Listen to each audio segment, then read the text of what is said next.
The Black Shores, the new area added in 1.3 and arguably the most lore-revealing one up until now. The patch came with a lot of new content. From new resonators, events, exploration, and story, a lot happened. Today, I'm going to give you a bit of a retrospect. Keep in mind this is fully my opinion on the good and not so good or even downright bad things that happened during the duration of this patch. Feel free to leave your own opinions to the topics I'm going to name down below, but keep it civil, yeah? Pre-patch. Before the Shorekeeper was even released, a lot of drip marketing was posted, besides the normal drip where she looked somewhat unclothed, unless you looked closely, to lots of art commissions and finally a new livestream. The livestream itself was honestly beautiful in my opinion. It was definitely enough for just a patch livestream. The cosplayer playing the piano and just the dev talk was better than the yappa of the game release stream, which I appreciate that they approved on after so much feedback on the last one. They introduced the area, new echoes, events, and the banners. Pre-release though, there were already some issues. From people being upset our new 4-star was second half, which, what do you expect honestly, to being able to buy the new 4-star? Due to the uproar, I assume. Honestly, I personally didn't really understand it. While I love Yoho, fact is that yes, a lot of people will have blown their pulls on Shorekeeper by that point, and it would have been more convenient to be able to pull Yoho with the Shorekeeper. It doesn't change that any rerun period also needs to make some new sales. While Jian as a resonator whose first rotation was shortened, this applies to literally any rerun. Another thing was that I'm proud of them for at least trying of changing now is the drip marketing for 1.4. They teased Camellia before Shorekeeper was even out, causing some people to want Camellia and skip Shorekeeper and impact sales of the actual character. How big the impact was is irrelevant, but it definitely did impact it to some extent. As of writing, with 1.4 being literally a day away, there has been no drip marketing yet, which I think is good, even if people are being impatient. Story.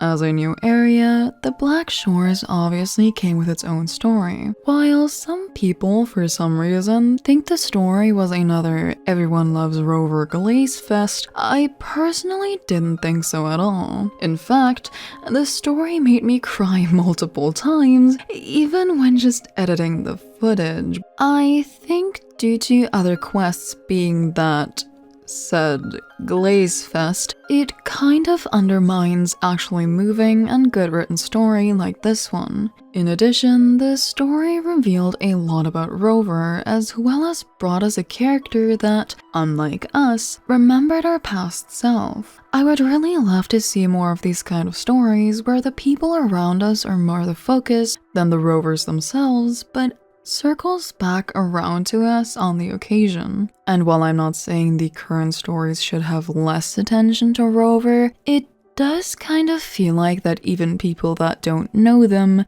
appreciate them and trust them way too quickly. Music. Along with the story and world, obviously came a few new tracks. I never really had anything against the OSTs in this game, most fit to the situation, though I think the ones made for the Black Shores do fit especially well. While sparse in actual number, the Black Shores got a couple story-related songs, ambient OSTs, as well as a battle track. KuroGames even recently paid more attention to their Spotify, adding most tracks to it if you wish to have a listen.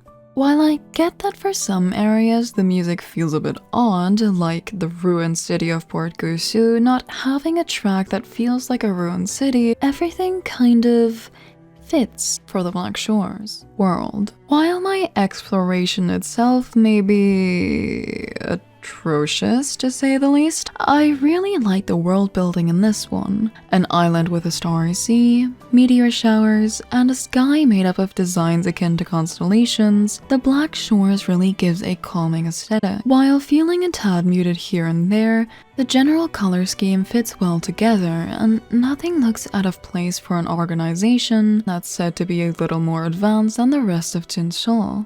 Little robots scattered over the island are more than just that. They kind of feel like residents, making up most of the numbers of actual entities around.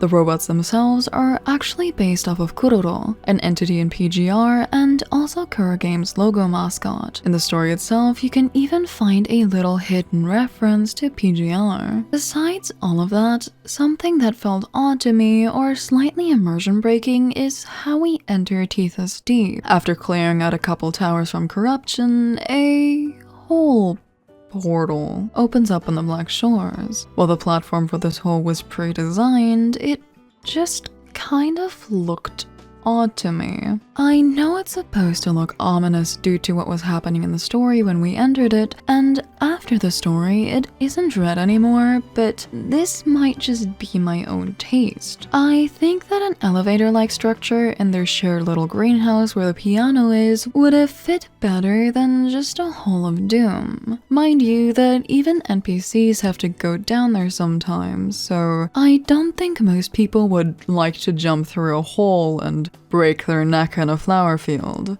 Another thing that annoyed me is that the island with the new boss enemy was basically locked behind the main quest. The enemy is necessary for the new busted buffing unit that Shorekeeper is, and while I love the story to bits, it felt like I had to do it since I wanted to level her. But hey, at least the blocks around it looked hella cool. Events. As teased in the stream pre-release of the version, these are the events that were introduced in 1.3. Infinite Battle Simulation.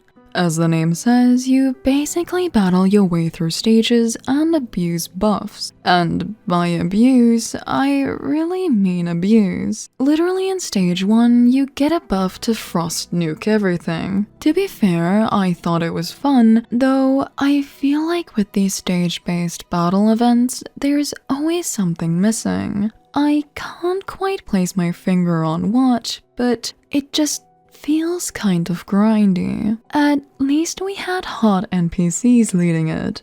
Where Star Slumber is, much like in Mount Firmament, an exploration event. You collect Stardust by doing certain things like challenges and side stories for Asterite, a free 4-star weapon of your choosing from a set line, and other rewards. Amidst the stars is despite the timer, it actually isn't limited. And just like in Mount Firmament, is a picture-taking exploration-like event. Parade of Stars is something similar to the pass you get when rejoining a game after leaving it for a bit. Leveling resonators, weapons, echoes, and skills for various rewards. I don't know why this one is limited, to be fair, since not everyone levels 2 resonators to 80 in one patch, but I mean, usually these returning passes are timed anyway, so it's probably just to give us a taste for them. That said, I love the background they picked for it. With both rovers being on it, it's honestly so pretty. Gifts of Sea Breeze is self-explanatory. A login event for wishes. Small Woolly Big Adventures isn't restricted to the Black Shores. It was introduced in 1.3 as Encore's companion quest you get to do anytime. From the events, 1.3 kind of feels like an exploration patch. I don't really get all the timers on these things, as some aren't limited. Enemies. Along with some new Phantom variations for the Golpuff and Lumiscale construct, the Black Shores comes with a new boss called the Fallacy of No Return. Locked behind the main story, its boss drop is for the Shorekeeper as well as her main used forecast echo. Conclusion. The Black Shores as a new area with a multiple layer map, story, music, and ambient environments to just AFK and listen to really had me hooked. While I haven't quite explored it all yet, itself and its story are so far my favorites in the game. The only thing lacking I found were the events. While, as I've mentioned, it's obviously a let me take your hand and show you around kind of patch, I wish more interactive events were there. Like the KuroGames event, for example, that is native and to stay in the Black Shores. Something like using the surfing challenge as a more challenging minigame than just, oh boy, I wonder where I have to go, or something. Besides that, I really hope to see more for the Black Shores than we did for say Mount Firmament. While I'm not saying they abandoned it after the story, nothing really substantial that isn't story relevant has happened there since its release, so I hope with the release of Chameleon 1.4, more adventures in the Black Shores are to come. And with that, I hope you enjoyed the 1.3 patch as much as I did, and have a nice day. Bye bye.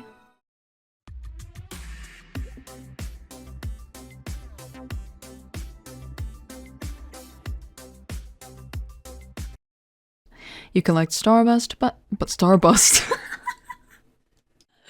Starbust, Bruder, alles wird gut, Mann. Alles wird gut. Okay.